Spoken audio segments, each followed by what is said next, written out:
એક વ્યક્તિનું નામ તમે સાંભળ્યું હશે, મેજર ધ્યાનચંદ, હોકીના જાદુગર. સાંભળ્યું ને? મેજર ધ્યાનચંદ હોકીના જાદુગર. જ્યારે મેજર ધ્યાનચંદ બેટા નાના હતા ને, આપણી જેટલી ઉંમરના, ત્યારથી એને હોકીમાં ઇન્ટરેસ્ટ હતો, હોકી રમવાની. એ શું કરતા ખબર છે? આપણી પાસે ટ્રેન ચાલતી હોય ને એના પાટા, એટલે રેલગાડીના જે પાટા હોય ને એ પાટાની એક પટરી લઈ લો, જે ઊભી પટ્ટી હોય. આ પટ્ટીની ઉપર એની હોકી સ્ટિકની મદદથી હોકીનો જે બોલ આવે ને એ બોલને બેલેન્સ કરવાની કોશિશ કરતા.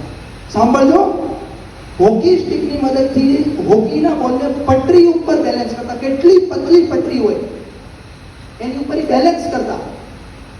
આવું એણે ઘણા વર્ષો સુધી કર્યું, ઘણા વર્ષો આની પ્રેક્ટિસ કરી એણે. એવી રીતના પ્રેક્ટિસ કરી કે બોલ નીચે પડવો પડે નહીં, એવી એણે પ્રેક્ટિસ કરી.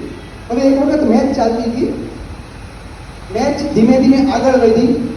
મેજર ધ્યાનચંદ ગ્રાઉન્ડમાં રમતા હતા. સાંભળજો, મેજર ધ્યાનચંદ ગ્રાઉન્ડમાં રમતા હતા.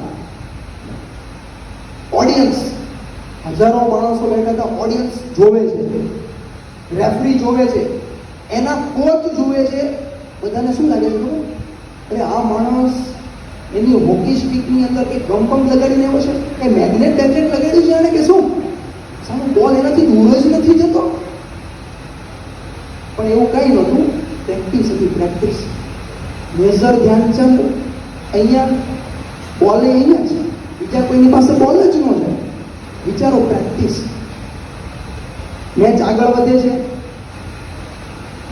કોઈ ગોલ લાગતો નથી. હવે એના કોચ આવે છે, હાફ ટાઈમ થઈ જાય છે, કોચ આવે છે. કોચ કહે છે કે ભાઈ આપણે જો આવી રીતે રમશું ને તો મેચ નહીં જીતાય, આવી રીતના રમવાનું બંધ કરો, કે કરો.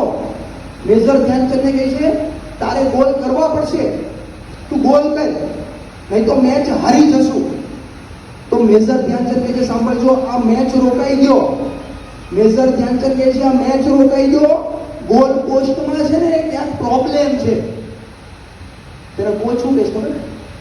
R you mad? It's Olympic.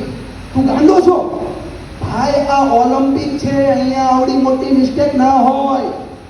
સમાજ તો લોકો કહે છે નહીં, મિસ્ટેક છે, મેચ રોકાવો. રેફરી આવે છે, માપપટ્ટી લાવે છે અને ગોલ પોસ્ટને મેઝર કરે છે. તો ખબર છે 2 ફૂટ ગોલ પોસ્ટ નાનો નીકળે છે. મિસ્ટેક હતી. કેમ ખબર પડી? ખબર?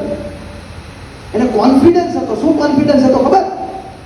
કે હું ગોલ મારું અને મારો ગોલ પોસ્ટમાં ના જાય, સંભવ જ નથી. આ વસ્તુ સંભવ જ નથી.